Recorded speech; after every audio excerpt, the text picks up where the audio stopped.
when your Kundalini is risen,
okay, the point of it is, when your Kundalini has arisen, your world is going to be very...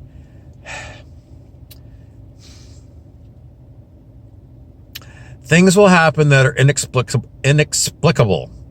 Things will happen that you just can't wrap your little mind around. The way people treat you, you'll never figure it out. You'll never figure it out. The way that computers crash on you, apps will crash, or if we still have Facebook when your Kundalini rises, you'll just find really weird things happening with computer systems. Like people that you know through Facebook, well, things just weird, like there's no explanation for it. I can't explain it. All I know is that I used to call it hinky. It's acting hinky.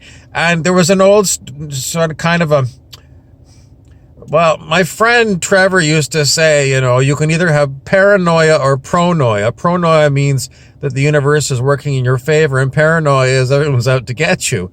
And sometimes it's very hard to figure it out.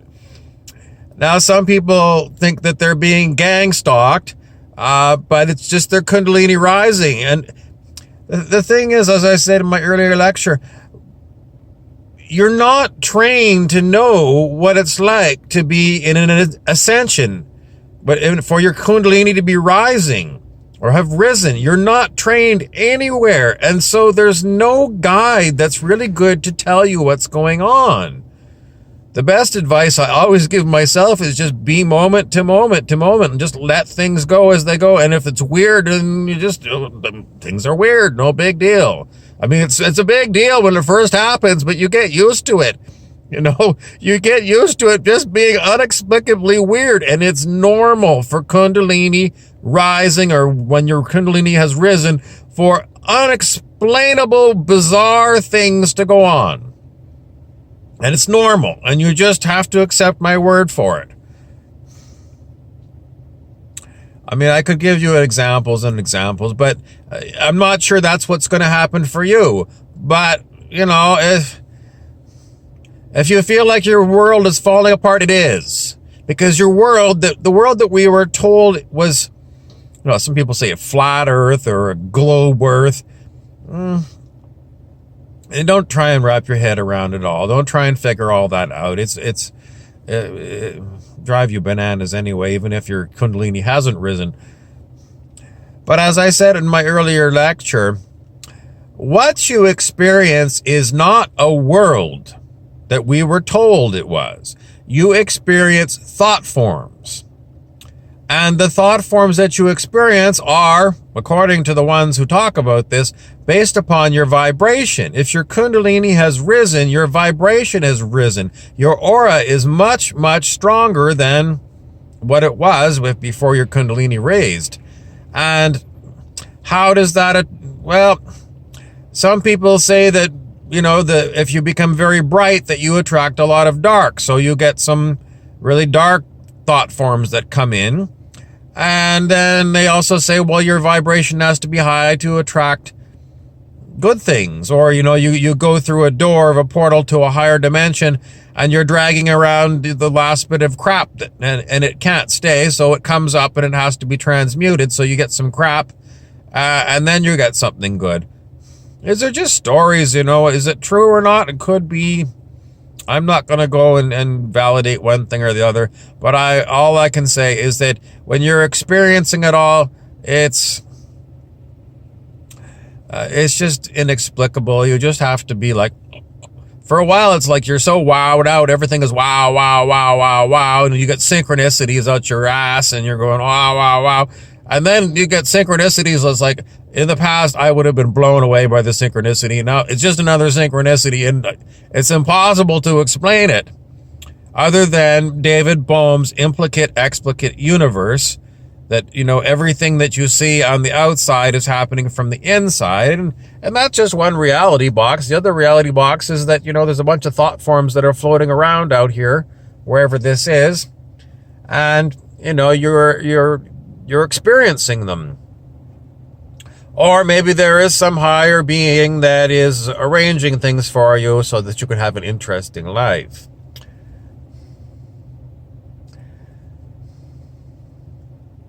Quite often I go into silence because there's no good words to describe things. You look out the window and it just looks like a normal picture.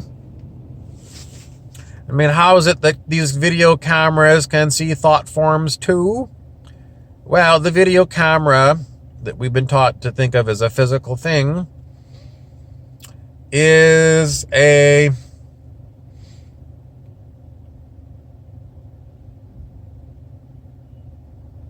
thought form thing too. Everything is a thought form on this level of creation. And, I'm trying to remember all the different levels of bodies that you've got. They used to call it the physical body until they got into quantum physics and they said, well, nothing is physical. Everything is consciousness. And then there was, etheric body, which was something that connected physical things. And then there was a mental body, which is thought forms. And then there was a causal body or a Buddhic body, which is higher vibration still. You can still see me, so I guess I don't know. I used to use muscle testing to figure this stuff out. My muscle testing doesn't work anymore, so I can't figure it out that way. But Dr. Hawkins, not Dr. Hawking, the physicist, the Big Bang guy, Dr. David R. Hawkins, who was the teacher of spiritual enlightenment, said that humans were evolving into a new species. And we were going from being Homo sapiens sapiens to be Homo spiritus. And basically, to become Homo spiritus, you have to let go of physicality, and that's very difficult because everything seems to still be physical. This is still a physical car. But there's a 333. I mean, you'll start seeing triple numbers all the time when you go look at clocks and things, and you look at license plates and you'll see oddities and deja vus and serendipities. And, the story continues. And once you get rid of the conditioned box that you live in a physical world and things can only happen through, physical things. Well, what happens first is you see it. People used to say, well, believe it and then you'll see it. No, you'll start seeing it and then you'll be forced to believe it because there's no other explanation for it. But, compared to the way the world was in the past, for me, the world it's very different. I mean, it looks the same. Everything looks the same, but it acts differently. And there's just unexplainable things that happen with personal relationships, and Mandela effect. I don't really see Mandela effect too much, but matrix glitches. There was a Facebook group called Matrix Glitches and Mandela Effect, and I used to belong to. I joined these groups, and they're very boring because you get what you need out of it for the first couple days, and then you can leave them because they're very repetitive. But the Mandela effects and the matrix glitches, it feels like Matrix. Is it Matrix? No, it's not, well, in that box, but I don't like the Matrix box, the Matrix movies box, because it's very dark, and then you get to meet the architect at the end, and Keanu Reeves sees, well, he's been there a million times and never gets out. That's not the way it is. That's the Hollywood ending was very dark to the Matrix. So, you can let that go. Because it's incorrect, and Hollywood always makes things dark because that's what they are. They're defective. Hollywood's very defective. I mean, they're given these ideas, and then in the end, they think maybe it's marketing that people like something dark at the end, and they can go and have it take home.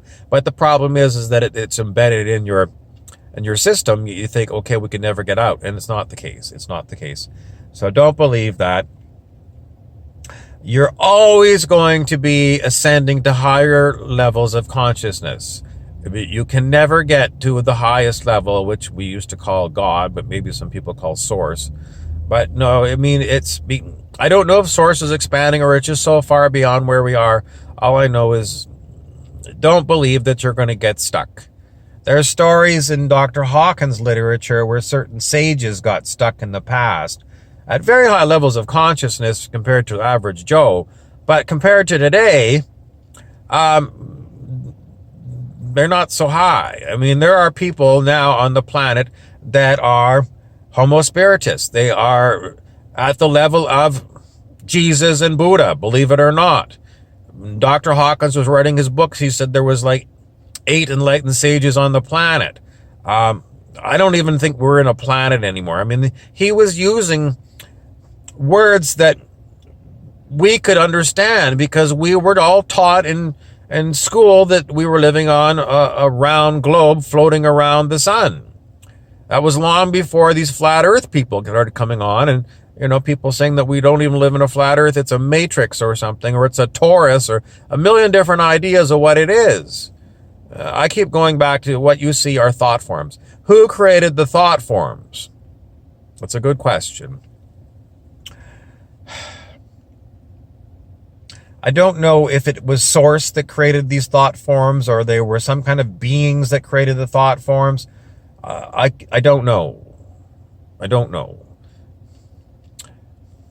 It's the problem when you get into unknown territory. I mean, you have to start labeling things with human words if you're going to communicate it.